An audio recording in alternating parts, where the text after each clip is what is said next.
All right, cool. So, hi, welcome. This is Online Learning Strategies. I'm Zach McDaniel. I'm one of the Student Success Advisors in the College of Arts and Letters. Also known as Michelle Lanou, our other Student Success Advisor with the college. And we are here to support our students in any and all things, especially now during this transition to learning remotely. And so I thought it'd be great to kind of do a bit of a workshop on how to be successful as an online student, because for a lot of people, this may be their first time taking an online class or all online classes. And so there are definitely some things to consider in how to be more successful in this kind of environment. If you have any questions, just feel free to, you can unmute yourself and just ask after I've kind of finished with the slide, and we can address some stuff, or you can save any questions you have till the end. All right, let's get going. So, since we're here, and before we get going, I wanted to see if in the audience anyone has any concerns specific about learning online, any specific reasons why you're here, or things you wanted to ask about or learn more about, so I can make sure I cover those. And if not, that's okay. But if you do have any questions about any particular topic, now would be a good time to ask, or at the end of the presentation. All right, if not, we can keep going. All right, I'm gonna move myself so I'm not blocking all the text. So the framework that I wanted to work in today for discussing online learning is self-regulation. And I pulled this from research on online learning, and what self-regulation really is about is creating a process for yourself to use cognition, motivation, and behavior as tools to kind of guide yourself through the online learning process, to look at how you prepare for things, how you kind of self-reflect and evaluate as you're going through the learning process, and then how you evaluate, assess, and regulate your learning after you've gone through the process, and kind of see how things can be improved going forward. So those kind of ideas of cognition, of how you're thinking, of motivation, of what goals are driving you, and behavior, what are the things you're doing, and how those all contribute to success in online learning.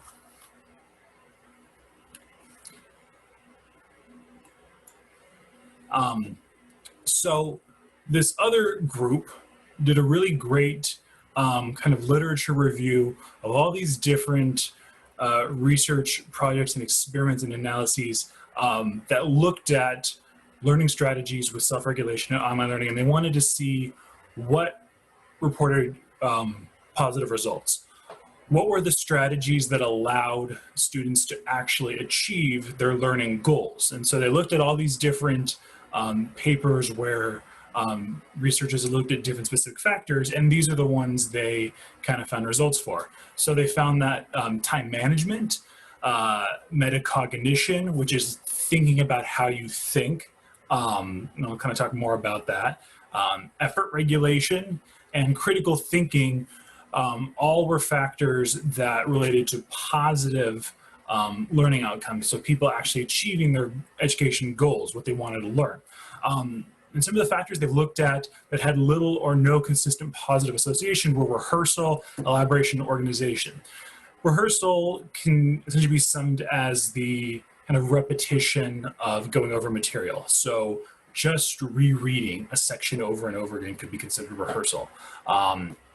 Elaboration, just being able to talk about something more, but not necessarily being able to link that to a why factor in the learning. And then organization, just being organized itself. So those three things could contribute to positive learning, but they in themselves did not have specific, isolated, positive relationships to achieving that. So we're going to focus on those other ones as time management, the metacognition, effort regulation, and critical thinking. And finally, peer learning is really key. But it can be harder in virtual environments. Obviously, you're not in the classroom, you're not surrounded by people in the library, in necessarily, in your dorms, in your learning environments like you traditionally are. And a lot of the times that learning can happen from those peer relationships. So it's going to be really important to kind of think about how, students can create those kind of interactions that benefit the learning.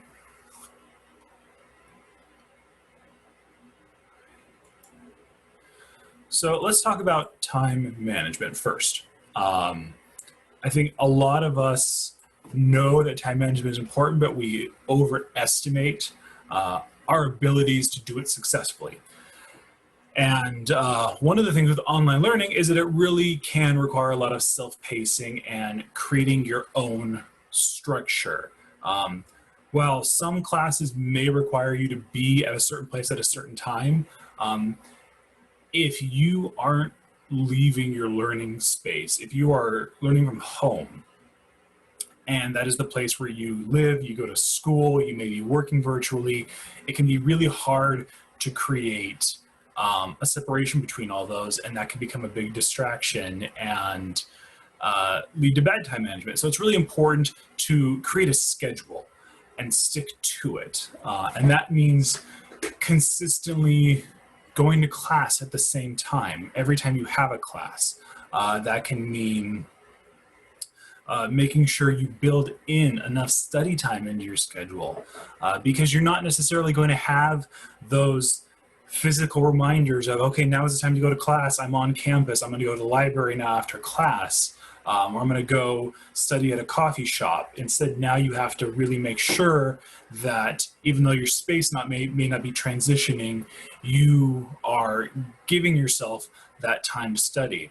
All of our courses are designed to require you to be doing 2 to 3 hours of work outside of class for every hour you're in class. So you need to make sure you're scheduling that necessary time to be successful in your schedule. And consistency is key. If you're changing your schedule every week, it's going to be really hard to stick to it because there is no consistency. And consistency is key here in time management. Another tip, I encourage you to create smaller chunks of study time. 3 to 4 hours of study time might work for some people, but it can be really draining. And the longer you're studying in one chunk, the more your brain is going to forget. So by breaking what you're learning into smaller learning chunks, you're constantly forcing your brain to pull information from your memory, and you're moving it eventually from short-term memory to long-term memory. So that constant pulling of information can really be beneficial. So that's why we do encourage you to break your learning into smaller chunks. Finally, I always encourage y'all to have a goal, and that is kind of part of that self-regulation. With the motivation piece, is thinking about what am I working towards. So every class you go into, every study session you go into, think about what is my goal for this time? What do I want to get out of it? You don't necessarily have to know what you want to learn, but you kind of want to think about, okay, well, what am I trying to achieve? Am I trying to achieve learning? Am I trying to get through so many pages? Am I trying to come away prepared with this material for our next test? And so if you have a goal, then you can constantly be thinking about, is what I'm doing right now contributing toward that goal? Or you might have to think about, okay, is my time am I not necessarily being productive with my time, and could I be doing something else to be working towards a goal, or do I need to change my goal because what I've decided to do has changed? Some apps that I think are great that you can use towards these things, because we are moving into this digital age and there's an app for everything. iStudies and My Homework are two great virtual apps you can use for scheduling, for making sure all your classes are in there, where you can put reminders for assignments that are due. One of the disadvantages of going to school remotely is you won't always be in class to have your professor to remind you that things are due or coming up. And so it's going to be your responsibility to make sure you're on top of all those deadlines and due dates that are given to you in the syllabus and by a professor. And so maybe having an app that can send you reminders to your phone or ping on your computer could be very helpful. So those are just some things to consider. I know there's a lot of others out there. All right.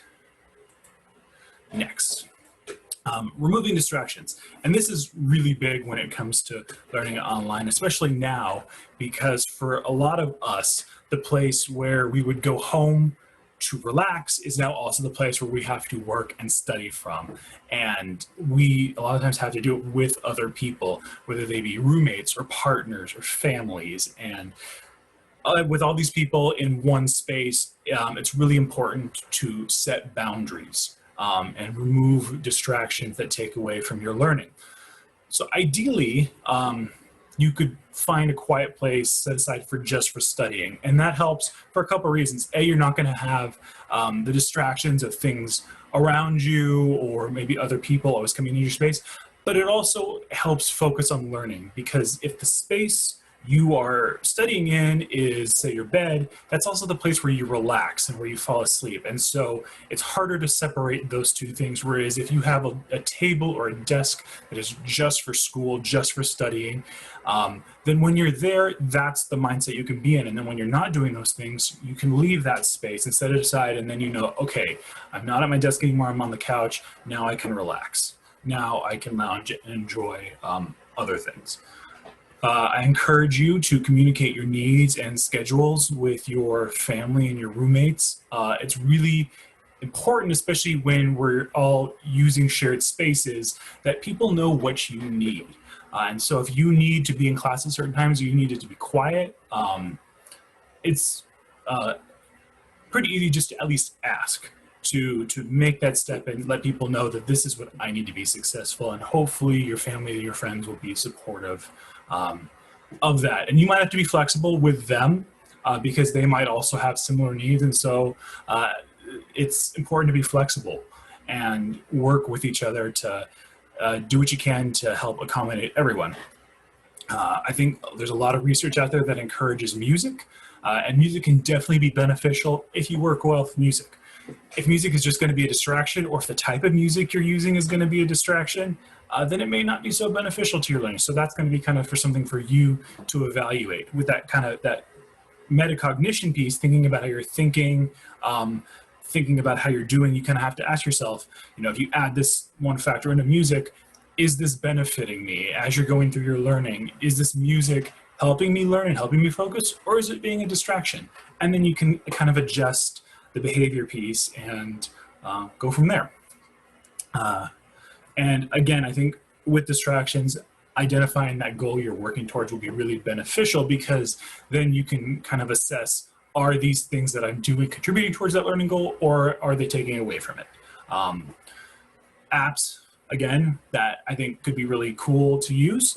Flipped is one where you download it on your phone and it essentially blocks a lot of the social media apps. I've seen and heard from a lot of students that say that their phone is their biggest distraction with online learning, because especially if you're in a lecture and you're not really engaging, or you're tired, or you're bored, your phone can easily become a source of distraction. So that app will allow you to kind of just turn off a bunch of features on your phone that would normally be distractions.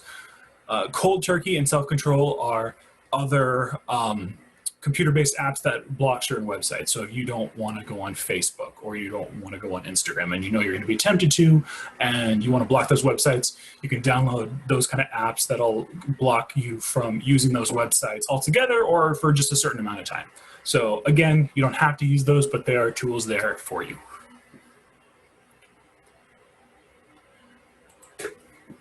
Active learning, right? I'm going to move myself.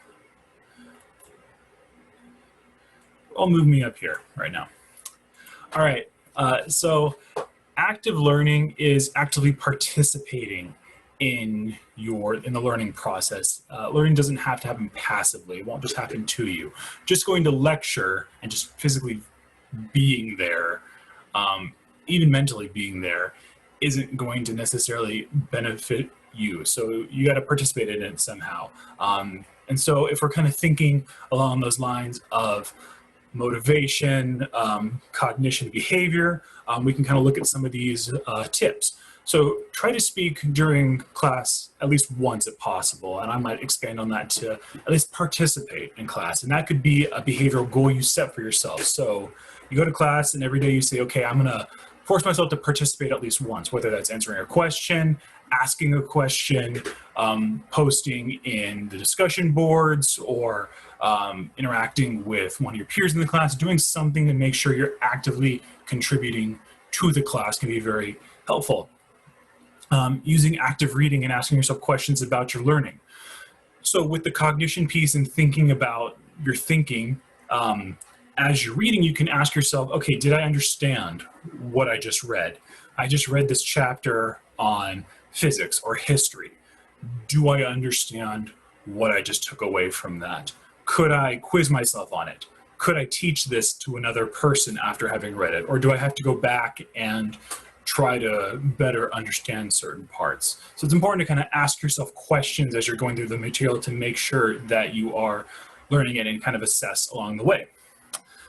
Participate in discussion boards, I kind of mentioned that. Those are other great ways to actively participate, especially if you can't have those in-person opportunities that you would normally have in an in-person class.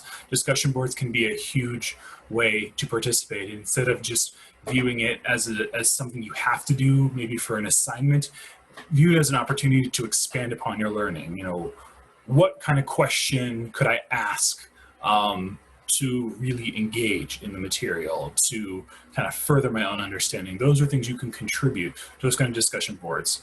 So yeah, those are just kind of some different ways that you can use active learning as part of that self-regulation to really make sure that you're understanding the material as you're doing this remote learning. And I gotta move once more. Good. All right, so staying connected. As I mentioned, a key piece of learning happens in those peer relationships, whether that's student to student or that's through interacting with your faculty and the staff on campus. Those can be equally really important interactions to your education with what you get in the classroom. And so even though we're virtual and we're not all together, there are definitely ways that you can stay connected with your peers that I like to encourage. I encourage students to make study groups for work outside of class, because then you can kind of have that smaller setting to engage other people. And if your professors aren't creating those opportunities for you, kind of encouraging the whole class to make study groups, that could be something that you take the initiative on through either through the main Zoom session, you can do it through Blackboard and Canvas, or even just asking your professor if that's something they can help you work with to bring it up to the whole class, because those can be really beneficial. Similarly, participating in group discussions beyond what is required. So if you want to, further engage with your peers, the discussion boards on Blackboard and Canvas could be another opportunity to really kind of dive into discussions and enhance your learning. And if the professor isn't creating them, or you want to do more, that could be something you could talk about with your professor to see if you as a student could upload questions to a discussion board, or if you can together create something where students can have those discussion board kind of conversations to the benefit of you all. We also, even though we're virtual, are still doing all sorts of stuff with student life and student affairs on campus. So there are all sorts of centers and groups and student organizations that are active on campus virtually. And so I encourage students to get involved with a clever organization that interests them, even if it's virtual, because you aren't the only one that's seeking some more human interaction. There's a lot of other students at SDSU that want to get involved with each other and aren't going to let quarantine stop them. And so I encourage you to go through the AS website and kind of see what all the different things are happening. Cal Council is happening on Fridays at 3 p.m. And so those are open to the general public. You don't have to be officially a part of a club, but what that is all the clubs that kind of fall under the academic interest of the College of Arts and Letters get together once a week to kind of talk about what all the clubs are doing, what they want to do, how they can support each other, and further the mission of the College of Arts and Letters.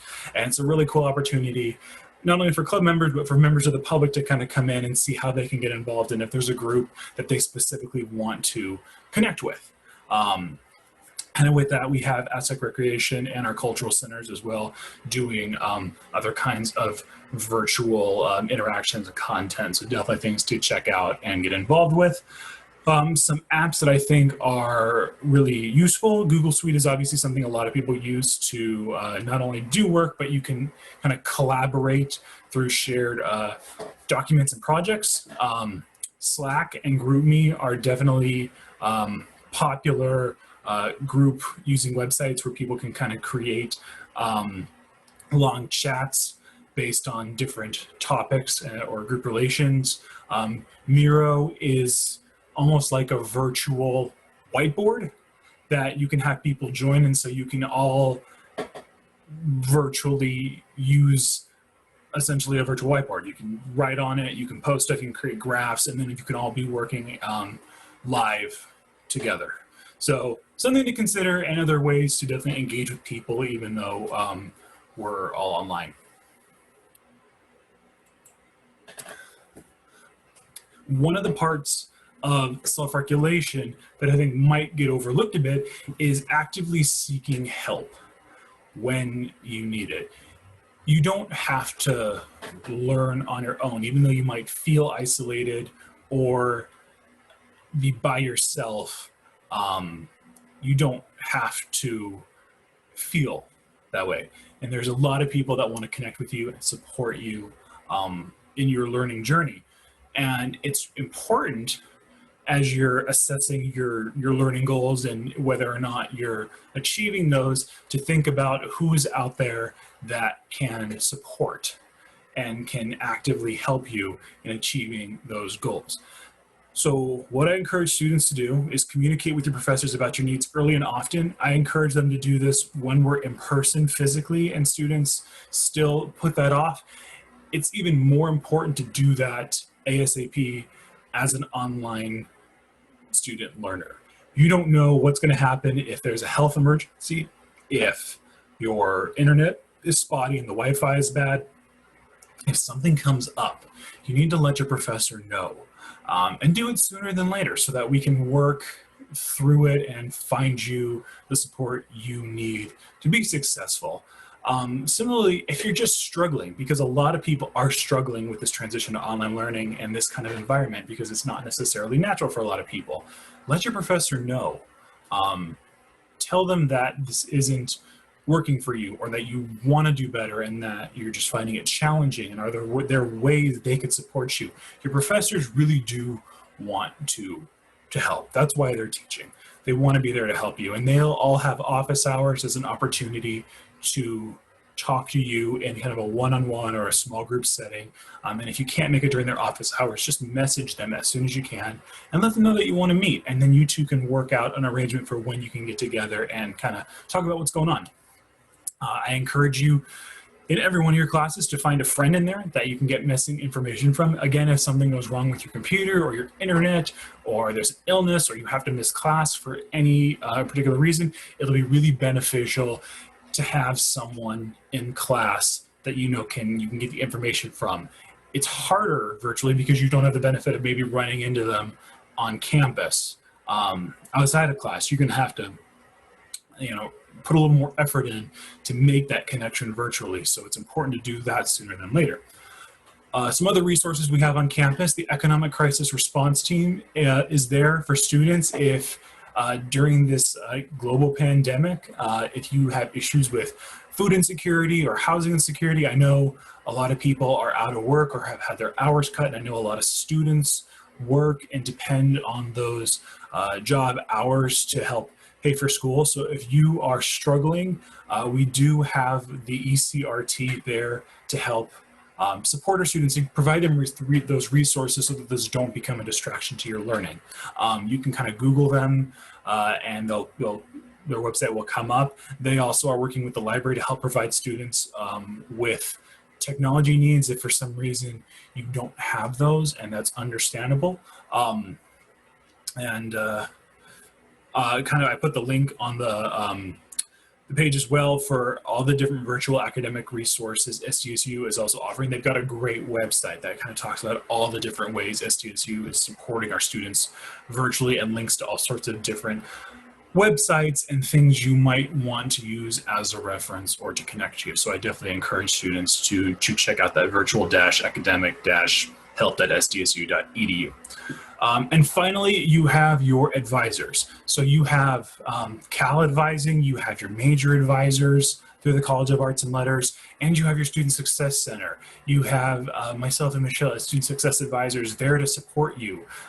And we're great because we will kind of talk to you about anything. So if you have any kind of questions and you're not sure where to go to, you can come to us. And we'll help get you in the right place if we don't already have the knowledge. And so we're always happy to help and provide that guidance and help make those connections. So please consider us another resource to use.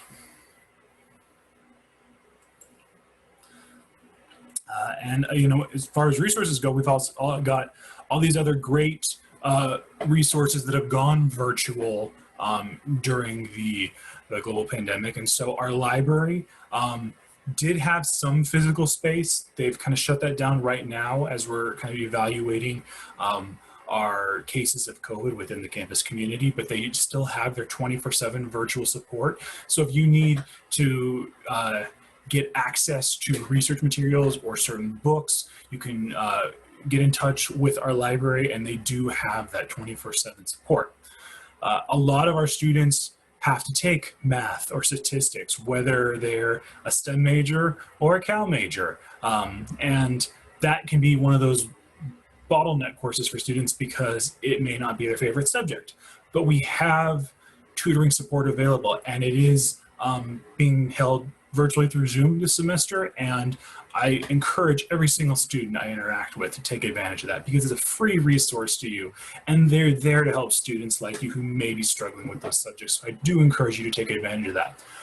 And similarly, the Writing Center is all virtual this semester, and so you can set up appointments to talk to someone to help with a paper you're working on. They have opportunities to kind of log in and do a kind of immediate one-on-one support session, or they have the opportunity to kind of send in some writing and then they will give you feedback on it in a couple of days after they've read it. And so another great opportunity to take advantage of early and often. So don't wait until your paper's like due the next day. As you begin the writing process, and hopefully with that time management piece earlier, you'll be looking at that well in advance. You can take advantage of these resources and really utilize them to the full effect to support your learning.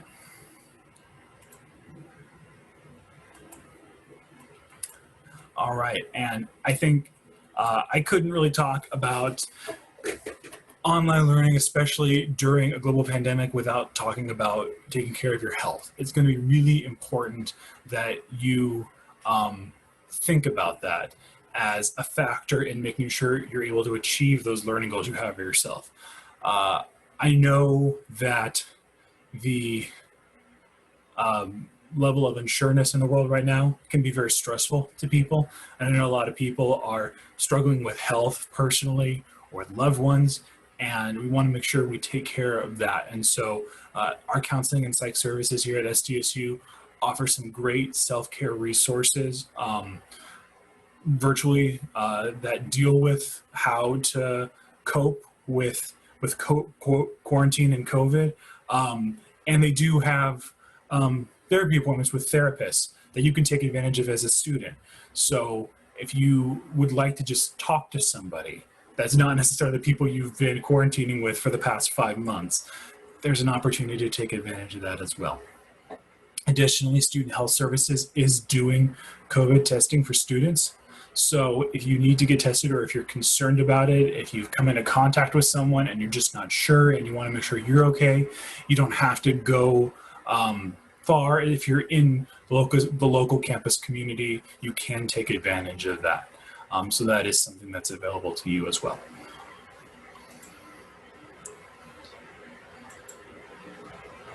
So again, I want to thank all of y'all who could be here today. I hope this is just the start of a conversation with how we can support our students in the College of Arts and Letters. I'm Zach McDaniel, and that's Michelle in the audience as well. And we are your student success advisors for the college. Here, Cal Advising is kind of our general email, so you can always send questions there, and then one of us will get back to you through that. I'll be posting content like this and other important links and resources in our Canvas homeroom. So if you need a Zoom link for another one of the workshops, or maybe for the Cal Council meetings or other big events that are going on, we have a virtual kind of academic fair happening next week on the 16th. And so we'll be sharing that information as well and making sure you have links to that. We just encourage you to stay connected with us. And if you have any questions or would like to talk more about this, I'll be hanging on in the Zoom meeting for a while longer. And so feel free to, let me know if you have any questions. Otherwise, thank you for being here today.